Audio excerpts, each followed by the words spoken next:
High everyone, আমি শ্রেয়া আর welcome back to my YouTube channel. আচ্ছা, আজ তোমাদের যে আই মেকআপটা শেখাবো তার জন্য আমি খুবই এক্সাইটেড, কারণ আজকের এই আই মেকআপটার একটা আলাদাই ফ্যান বেস আছে। এই আই মেকআপ লুকটা ইন্ডিয়ান বা ওয়েস্টার্ন যে কোনো আউটফিটের সাথেই দারুণ যায়। ওকে, আর আমিও খুব এক্সাইটেড, কারণ আমার তো যে কোনো ব্রাউন আইশ্যাডো দিয়ে কাজল স্মাচ করা আই মেকআপ দেখলেই ভালো লাগে, কারণ আমার তো কাজল পরতে ভীষণ ভালো লাগে।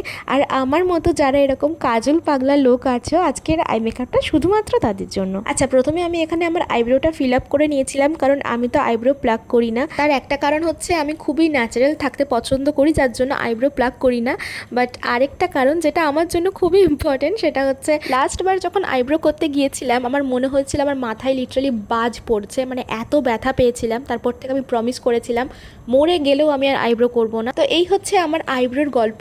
আর এরপর ইউজ করেছিলাম একটা কনসিলার, যেটা আমার স্কিন শেডের থেকে একটু বেশি লাইট। তারপর কম্প্যাক্ট অ্যাপ্লাই করেছিলাম এর ওপর, যাতে আই মেকআপটা ভালো মতো ব্লেন্ড করতে পারি। আচ্ছা, আজকের এই আই মেকআপটার জন্য ইউজ করেছিলাম কে বিউটির এই আইশ্যাডো প্যালেটটা, যেখানে সমস্ত রকমের ব্রাউন শেড আছে, সুন্দর সুন্দর ব্রাউন শেড আছে, আর একটা ব্ল্যাক শেড আছে, যেটা তো আমার খুবই ফেভারিট, কারণ আমি তো ব্রাউন আইশ্যাডো স্মাচ করে কাজল দিয়ে এরকম টাইপের আই মেকআপ খুবই পছন্দ করি, জানোই তোমরা। প্রথমে একটা লাইট ব্রাউন শেডের আইশ্যাডো একটা ব্লেন্ডিং ব্রাশের সাহায্যে ভালো মতো স্মাচ করে নিয়েছিলাম চোখের উপরে আর নিচের পার্টে। যে কোনো মেকআপ, মানে বেস মেকআপ, আই মেকআপ বা লিপস্টিকের ক্ষেত্রে, মানে যে কোনো টাইপের মেকআপের ক্ষেত্রে তুমি যদি প্রপার ব্লেন্ডিং করতে না পারো, তাহলে কিন্তু মেকআপ লুকটা একদমই পচা লাগবে, দেখতে ভালো লাগবে না। এরপর ইউজ করেছিলাম ডার্ক ব্রাউন শেডের একটা আইশ্যাডো, যেটা চোখের ওপরের পার্টে অ্যাপ্লাই করেছিলাম, আর একইভাবে চোখের নিচের পার্টেও অ্যাপ্লাই করেছিলাম। আর ব্লেন্ড করার জন্য এখানে একটা ফ্ল্যাট ব্রাশ ইউজ করেছি, আর এটা একটু টাইম নিয়ে করছি, কারণ ঠিকঠাক মতো ব্লেন্ড করাটা কিন্তু খুবই দরকার। ওকে, ডার্ক শেডটা ব্লেন্ড করার জন্য এই ফ্ল্যাট ব্লেন্ডিং ব্রাশটা নেওয়ার একমাত্র কারণ হচ্ছে যে তুলনামূলক কম জায়গা জুড়ে আমি এই ডার্ক শেডটা, মানে এই ডার্ক কালারের আইশ্যাডোটা ব্লেন্ড করার চেষ্টা করছি।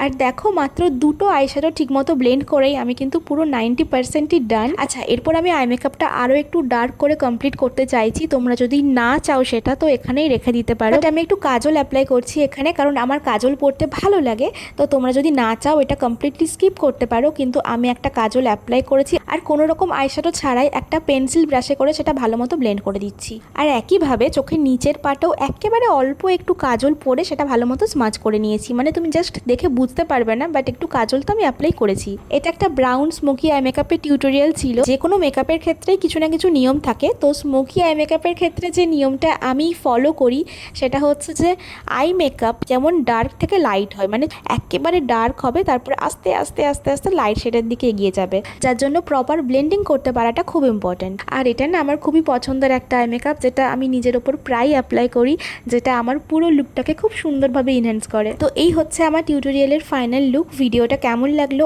আর আই মেকআপটা কতটা শিখলে কমেন্ট করে জানিও। আজ এই পর্যন্তই, দেখা হচ্ছে নেক্সট ভিডিওতে।